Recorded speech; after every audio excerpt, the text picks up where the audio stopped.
दोन मुलं आहेत, एक मुलगा आणि एक मुलगी आहे. मुलाचा रँक आहे 13वा आणि मुलीचा रँक आहे 16वा. हुशार असतील, आम्ही काय म्हणत नाही, पण मग हे पेपर लीक आहे का योगायोग आहे? मुलगा पण बसतो, मुलगी पण बसते नायब तहसीलदारचं. आणि आम्हाला जे कळालेलं आहे की एका पेपरची किंमत, या प्रश्नपत्रिकेची किंमत जो 2 दिवस आधी फुटला होता त्याची 12 लाख रुपयाची किंमत होती. 5 लाख ऍडव्हान्स आणि बाकी 7 लाख हे नंतर त्या ठिकाणी द्यायचे होते. आणि ह्याच्यात काहीतरी बार्शी कनेक्शन आहे. हे सगळे जे काही त्यातले बहुतांश उमेदवार आहेत त्याचा थोडासा अभ्यास आपण खोलात जाऊन केला तर कुठेतरी बार्शीचं तिथं कनेक्शन दिसतंय. आणि महत्वाचं काय, कट ऑफ 105चा होता आणि 103 मार्क मिळालेल्या एका उमेदवाराला सुद्धा इंटरव्ह्यूला बोलवलं होतं.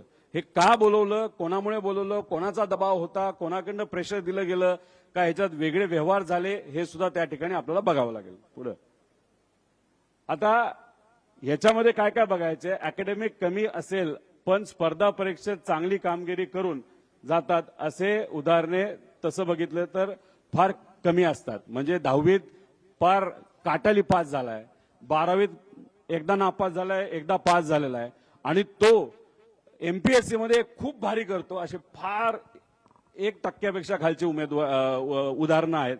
मग याच्यामध्ये काही असे उमेदवार आहेत नाहीतर लोक आहेत की ज्यांना 2दा नापास झालेत पण आता या परीक्षेत पास झालेले आहेत, असे सुद्धा याच्यामध्ये उदाहरणं आहेत असं आम्हाला त्या ठिकाणी काय. त्यामुळे अकॅडमिक बॅकग्राऊंड आपल्याला बघावं लागणार. ह्याच्याच बरोबर काही त्यांनी एमपीएससीचे आधीचे पेपर सोडवलेत, सरळ परीक्षेचे पेपर सोडवलेले आहेत, त्यात किती मार्क मिळाले आणि याच्यात अचानक हा सोपा अवघड पेपर असताना सुद्धा याच्यात त्यांना जर उत्तीर्ण झाला असेल तर नक्कीच त्याच्यामध्ये काहीतरी लिंक निघेल असं आमचं मत आहे. पुढं आता ह्याच्यामध्ये काय, काही तक्रार मुलांनी तक्रार केली, एमपीएससीला तक्रार केली, जिथं खरं करायला पाहिजे. एमपीएससी स्वायत्त बॉडी आहे, एमपीएससीला ही परीक्षा घेतली होती, त्यामुळे अपेक्षा अशी होती की यांना तक्रार केली. कधी केली, ही 21 जुलैला केली.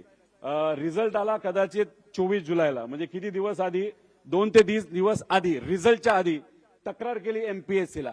आतापर्यंत कुठलंही उत्तर हे दिलं गेलं नाही. आणि जेव्हा त्यांना त्या ठिकाणी विचारलं जातं तेव्हा ते म्हणतात की तुमच्यावर पोलिसांची कारवाई करू, तुम्हाला उचलू, तुम्हाला हे करू ते करू. म्हणजे एमपीएससी हे विद्यार्थ्यांचं असणारं संस्था आणि तिथले अधिकारी त्यांना धमक्या देत आहेत की तुमच्याकडे बघू आणि हे करू. तर हे चुकीचं आहे. अजूनपर्यंत एमपीएससी कडनं उत्तर आलेलं नाही. एफडीए चांगले, तुकाराम मुंडेंचं काम आता तिथं चांगलंय, लगेच त्यांनी तिथं उत्तर दिलं, पण ते तसं काही करू शकणार नाहीत. त्यांनी जास्तीत जास्त तो सगळा विषय हा एमपीएससी कडे दिलेला आहे. एमपीएससी कडनं अजून त्या बाबतीत कुठलंही उत्तर आलेलं नाही. पोलिसांनी प्रश्नचे अजून काहीच